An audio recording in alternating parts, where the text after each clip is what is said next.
Iran का missile programme किसी भी मरहले पर मुज़ाकरात का हिस्सा नहीं रहा। ऐसा नहीं हो सकता कि दूसरे ममालिक के पास मिसाइल हो और ईरान के पास ना हो। दोहरा मेयार नहीं होना चाहिए। वज़ीर आज़म शहबाज शरीफ के ईरानी सदर से मुलाकात के बाद मुश्तरका प्रेस कॉन्फ्रेंस का इस्लामाबाद मफाहमती याददाश्त बड़ी कामयाबी है। मफाहमती याददाश्त और जंगबंदी के लिए वकार और इज्जत के साथ दस्तखत किए। पायदार माहिर तक अपना किरदार अदा करते रहेंगे। जंगबंदी के लिए फील्ड मार्शल सैयद आसिम अली ने अंत तक मेहनत की। पाकिस्तान की सालसी के लिए काबिलियत पर ईरान के भरोसे पर मशकूर हूँ। यकीन अमन के लिए कोशिशों में ताउन पर दोस्त मुल्कों को भी खराज तहसीन पेश करता हूँ। हम मिलकर मुख्तलिफ शोबों में दो तरफा ताउन को मजीद मुस्तहकम करेंगे। मुश्तरका तरक्की और मुस्तकबिल के लिए मिलकर आगे बढ़ेंगे। ईरान और पाकिस्तान हमेशा के लिए दोस्त और भाई हैं। शरपसंद अनासिर अमन अमल को नुकसान पहुंचाना चाहते हैं। ईरानी सदर ने कहा कि पाकिस्तान और ईरान यकजान दो कालिब हैं। पाकिस्तान और ईरान के दरमियान करीबी ताल्लुकात मुनफरिद नवैयत के हामिल हैं। पाकिस्तान सिर्फ हमारा हमसाया ही नहीं, ये हमारा भाई और अजीज दोस्त है। जंग के आगाज से लेकर मफाहमती याददाश्त तक पाकिस्तान ने हर मरहले पर मुखलिसाना और अंत तक कोशिशें की।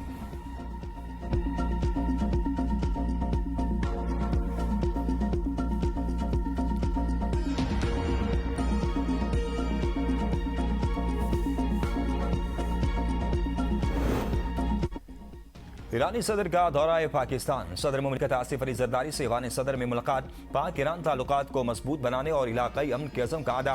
दोनों रहनुमाओं का दो तरफा ताल्लुकात, इलाकाई अमन सलामती, इक़्तिसादी ताउन और बाहमी दिलचस्पी के दिक्र मुँह पर तबादला ख्याल किया गया। सदर आसिफ अली जरदारी ने कहा कि ये दौरा दोनों ममालिक के दरमियान दरीना बरादराना ताल्लुकात और अच्छे और बुरे वक्त में एक साथ रहने की ख्वाहिश का आकाश है। सदर मुमलिकत ने ईरान के अमन से काम, कौमी यकजहती, खुदमुख्तारी और इलाकाई सालमियत के लिए पाकिस्तान की उसूली हिमायत का अदा किया। पाकिस्तान ने मुसलसल यकतरफा इक़दामात की मुखालफत की।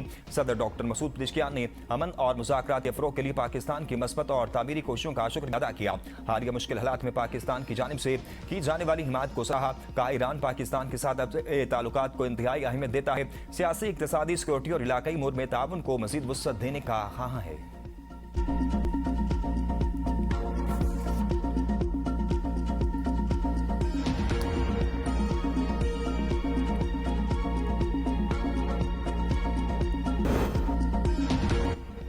ईरान एटमी तनसीबात के मुकम्मल मुआयने पर रजामंद है। ट्रंप का दावा। टू सोशल पर पैगाम में कहा, दोबारा नाकाबंदी की जरूरत पड़ी तो अमेरिका बहरी जहाज अपनी जगह मौजूद हैं। एटमी तनसीबात के मुकम्मल मुआयने पर तेहरान राजी न होता तो मजीद बातचीत ही न होती। ईरान के जोहरी प्रोग्राम का 100% जायजा लिया जाएगा। जोहरी प्रोग्राम से मुतल्लिक ईरान का मौक़िफ़ गलत है और वो भी ये जानते हैं। अमेरिका और ईरान के दरमियान मुज़ाकरात मस्बत अंदाज में आगे बढ़ रहे हैं। पेशरफ्त अमेरिकी मफादात के मुताबिक है। दुनिया पहले से कहीं ज्यादा महफूज बन गई है। ईरान इस वक्त इंसानी बहरान का सामना कर रहा है। ईरान के लिए जारी की जाने वाली रकूम अमेरिका के कंट्रोल में रहेंगी। फंड सिर्फ खुराक, तिब्बी सामान की खरीदारी पर खर्च किए जाएंगे। वजारत खजाना से जारी फंड्स खुराक और तिब्बी सामान की खरीदारी के लिए इस्तेमाल होंगे। ईरान के लिए मकई, गंदम, सोयाबीन अमेरिकी किसानों से खरीदे जाएंगे।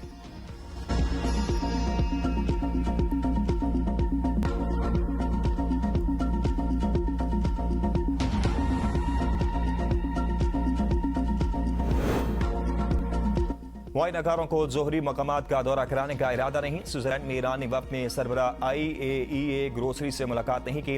तर्जुमान ईरानी वज़ारत ख़ारजा इस्माइल बकाई की प्रेस कॉन्फ्रेंस। कहा, मुंजमद असासों के इस्तेमाल पर कोई पाबंदी नहीं। फंड्स के इस्तेमाल के तरीक़ाकार पर किसी बैरूनी शर्त को कबूल नहीं किया जाएगा। हम सब जान चुके हैं कि इस जंग का असल मकसद ईरान की तहजीब को ख़त्म करना था। अब यह मकसद तब्दील होकर मुंजमद ईरानी असासों के जरिए अमरीकी किसानों को माली फ़ायदा पहुँचाने में बदल गया। मुंजमद रकूम का इस्तेमाल ईरान अपनी कौमी पॉलिसी के मुताबिक खर्च करेगा।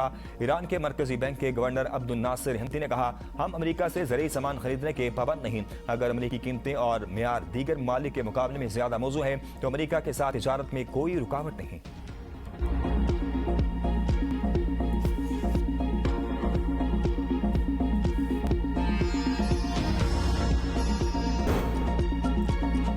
PTI के नाम पर वोट लेकर वफादारी बदलना धोखा दही है।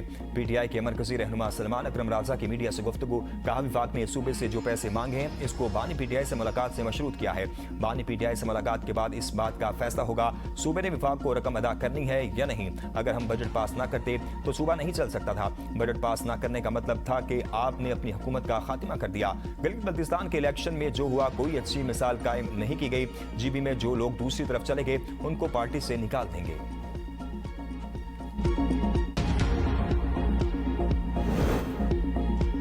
अडियाला रोड पर PTI के दो ग्रुप आपस में लड़ पड़े। MN इकबाल फरीदी को धक्के। पीटीआई के पार्लिमानी लीडर शाहिद खट्टक लड़ाई छड़ाते रहे। कारकुनान ने इनकी एक न सुनी। कारकुनान की फुटेज बनाने वाले मीडिया नुमाइंदगान से मोबाइल फोन छीनने की भी कोशिश की गई। सूरत हाल कशीदा होने पर मौके पर मौजूद रहनुमाओं की मुदाखलत पर झगड़ा खत्म हुआ।